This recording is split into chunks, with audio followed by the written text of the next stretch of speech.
आज की इस वीडियो में हम साधारण ब्याज से संबंधित सभी तथ्यों को बारी बारी से समझने का प्रयास करेंगे और देखेंगे कि किस तरह हम साधारण ब्याज को निकाल सकते हैं। साधारण ब्याज के साथ इसके दर, मूलधन, समय इत्यादि को भी निकालना सीखेंगे। तो चलिए शुरू करते हैं। साधारण ब्याज। साधारण ब्याज में चार चीज़ें समझने के लिए होती हैं। एक होता है मूलधन, दूसरा होता है दर, तीसरा होता है समय और चौथा होता है जो साधारण ब्याज जिसको हम निकालना चाहते हैं। इसका एक सूत्र होता है साधारण ब्याज बराबर मूलधन गुणा दर गुणा समय और बटे 100। सूत्र से यह स्पष्ट है कि हमें साधारण ब्याज निकालने के लिए तीन चीज़ों की आवश्यकता होगी। एक मूलधन, दूसरा दर और तीसरा समय। जब हम समय को निकालना चाहेंगे या दर को निकालना चाहेंगे या मूलधन को निकालना चाहेंगे तो हम इसी सूत्र से उसको निकाल सकते हैं। इससे तो साधारण ब्याज निकलेगा, उसको हम बारी बारी से देखेंगे। साधारण ब्याज के बाद अगर हम इसी सूत्र से समय निकालना चाहें तो यहाँ पर हमारा समय है, समय को उसी तरफ रहने देते हैं इस तरह से। यहाँ पर है साधारण ब्याज। अब समय को हम निकाल रहे हैं, हमने उसको वहीं पर रख दिया है। इधर है हमारा साधारण ब्याज। मूलधन को जब दूसरे तरफ पक्षांतर करेंगे तो ये मूलधन आ जाएगा नीचे में। ये पक्षांतर का नियम होता है कि जो वहाँ गुणा है इधर आके भाग हो जाएगा, मतलब ऊपर वाला सीधा चला आएगा नीचे में। तो मूलधन वहाँ ऊपर में है, नीचे आ गया। दर भी ऊपर में है, वो भी नीचे आ गया। अब ये जो 100 है जो नीचे में था वह उसके साथ जाके गुणा हो जाएगा। तो इस तरह से हम समय का मान ज्ञात कर सकते हैं। अगर साधारण ब्याज मूलधन दर दिया हो तो हम समय निकाल सकते हैं। उसी प्रकार से अगर दर निकालना है तो यहाँ पर है साधारण ब्याज, वैसा ही होगा वो भी साधारण ब्याज और गुणा 100। अब यहाँ जो दर है उसके जगह आ जाएगा समय। ये हो गया हमारा मूलधन और गुणा, जैसे दर को हमको रखना है वहीं पर तो मूलधन को और समय को पक्षांतर करना पड़ेगा। तो यहाँ पर मूलधन होगा और यहाँ पर हो जाएगा समय, इस तरह से। तो इस तरह से हम समय का, दर का मान ज्ञात कर सकते हैं। उसी प्रकार अगर मूलधन का भी मान ज्ञात करना चाहें तो मूलधन बराबर वही साधारण ब्याज गुणा 100 बटे,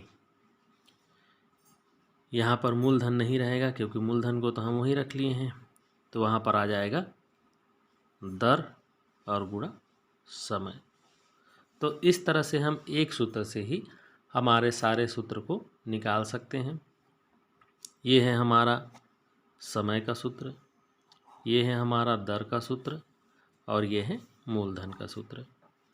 अब हम एक उदाहरण देखते हैं, समझते हैं उससे कि मूलधन दर समय क्या होता है। हम एक सवाल ले लिए हैं। 500 रुपये पर 8% वार्षिक ब्याज की दर से 4 वर्षों का साधारण ब्याज क्या होगा। 500 रुपये पर 8% वार्षिक ब्याज की दर से 4 वर्षों का साधारण ब्याज क्या होगा। तो हम लोग यहाँ पर सबको समझेंगे, मूलधन, दर और समय को। ये 5000 है। 5000 रुपये पर 8% वार्षिक ब्याज की दर से 4 वर्षों का साधारण ब्याज क्या होगा। यहाँ पर हम निकालेंगे मूलधन। यह मूलधन जो है वह धन होता है जिसको हम किसी को उधार में देते हैं या फिर लेते हैं। जैसे यहाँ पर 5000 है, वह हमारा हो गया मूलधन। दर जो होता है, हमने कितने प्रतिशत दर से उस राशि को ब्याज में दिया है अथवा लिया है, वह दर हो जाता है। तो ये है हमारा 8%। समय तो समय यहाँ पर जितने समय के लिए हमने दिया है, चाहे वो 1 वर्ष हो, 2 वर्ष हो, 3 वर्ष हो, जितना भी समय हो, तो यहाँ पर समय हमारा है कितना, 4 वर्ष। अब हम लोगों को उसका साधारण ब्याज ज्ञात करना है।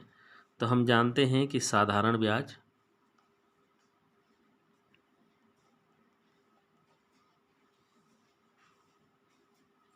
बराबर मूलधन गुणा दर और गुणा समय और बटे होता है कितना, 100। इसी सूत्र में उसको रख देना है। मूलधन के जगह हमारा है 5000, उसको लिख देते हैं इस तरह से। दर के जगह हमारा है 8%। उसके बाद सूत्र में समय है, समय के जगह 4 है और बटा नीचे में कितना हो गया, 100। शून्य से शून्य कटा देंगे, शून्य से शून्य कटा देंगे। इस तरह से यहाँ पर बचा है 50 और यहाँ पर बचा है 8 और 4। तो ये हो जाएगा 50 और 50 का गुणा 8 के साथ करेंगे, फिर 4 के साथ करेंगे और नीचे में तो कुछ नहीं बचा। तो जब हम 50 का गुणा यहाँ पर हो जाएगा सीधा सीधा 8 चौक 32 और 32 गुणा 50, ऐसे करके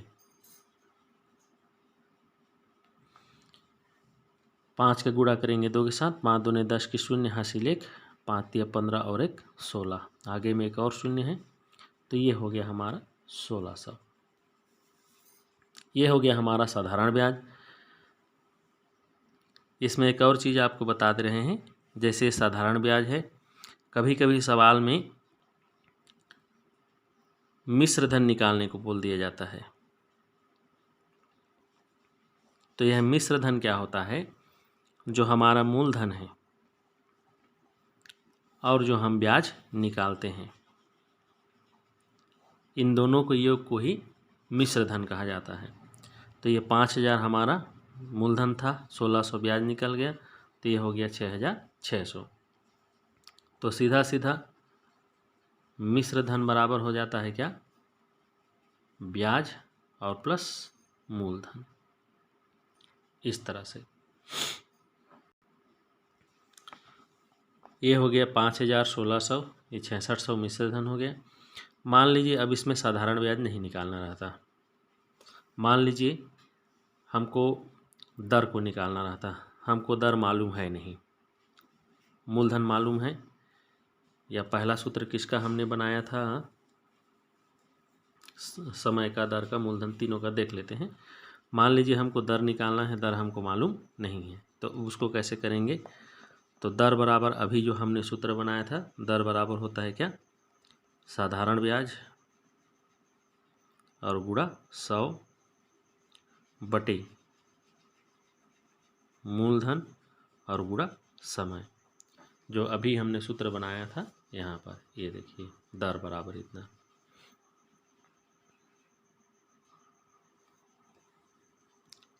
अब हम लोग देखेंगे साधारण ब्याज जो हमने निकाला है, साधारण ब्याज है 1600 रुपये, तो हम लोग लिख देंगे 1600 और उसमें गुणा हमको करना है 100 सूत्र के हिसाब से, और बटे मूलधन, मूलधन के जगह में कितना है हमारा 5000 रुपया,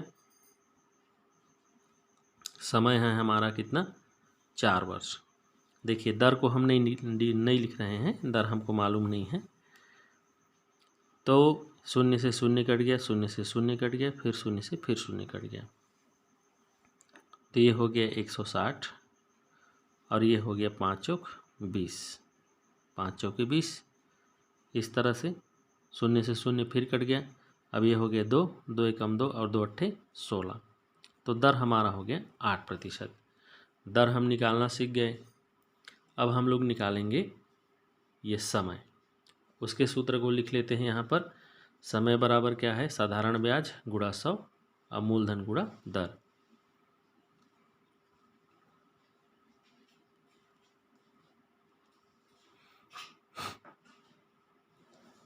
समय बराबर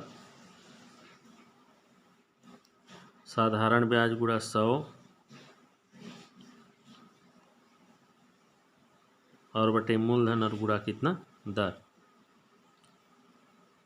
साधारण ब्याज निकल गया है हमारा 1600, इसके जगह में रख दिए। यहाँ पर सूत्र में है मूलधन के जगह में कितना है हमारा 5,000 रुपया, दर के जगह में कितना है 8%। अब हमको यहाँ पर समय को निकालना है। कटा दिए शून्य से शून्य, शून्य से शून्य कटा दिए, ये शून्य से ये शून्य कटा दिए, 8 एकम 8, 8 दूना 16 और शून्य का शून्य। यहाँ 20 बचा है, यहाँ पर 5 बचा है, 5 एकम 5 और 5 चौके 20, तो ये हो गया 4 वर्ष। समय भी निकल गया। अब हम लोग मूलधन निकालेंगे। मूलधन बराबर है साधारण ब्याज गुणा 100 और बटे दर गुणा समय।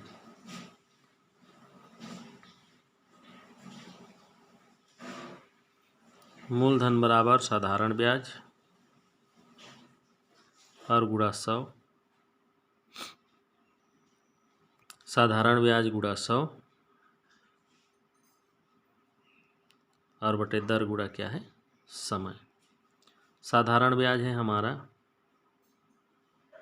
1600 रुपया, गुणा 100 सूत्र में है, दर है हमारा 8% और समय है हमारा 4 वर्ष। अब हम लोग उसका मूलधन निकालेंगे। ये सब इसलिए बता रहे हैं ताकि कभी कभी प्रश्न में पूछा जाता है, सब चीज़ दिया रहेगा, दर ज्ञात करना रहेगा, सब चीज़ दिया रहेगा, समय ज्ञात करना रहेगा, बाकी दिया रहेगा, मूलधन ज्ञात करना रहेगा, तो आप उसको हल कर सकते हैं। यहाँ पर हो जाएगा 16, तो 8 एकम 8 और 8 दूनी 16, 8 शून्य 0 और 8 शून्य 0, तो ये हो गया 200 और बटे 4, 4 एकम 4 और 4 पंचे 20 और 4 शून्य 0, तो यहाँ पर हो जाएगा 50 और उसका गुणा 100 के साथ। जब हम 50 का गुणा 100 के साथ करेंगे तो ये हो जाएगा कितना 5000। तो इस तरह से हम दर भी निकाल सकते हैं, समय निकाल सकते हैं, मिश्र धन निकाल सकते हैं, साधारण ब्याज निकाल सकते हैं। एक ही प्रश्न में मैंने कोशिश किया है कि सारी चीज़ों को आप लोगों को बताऊं, और मुझे उम्मीद है कि मेरा यह वीडियो आपको पसंद आएगा। धन्यवाद।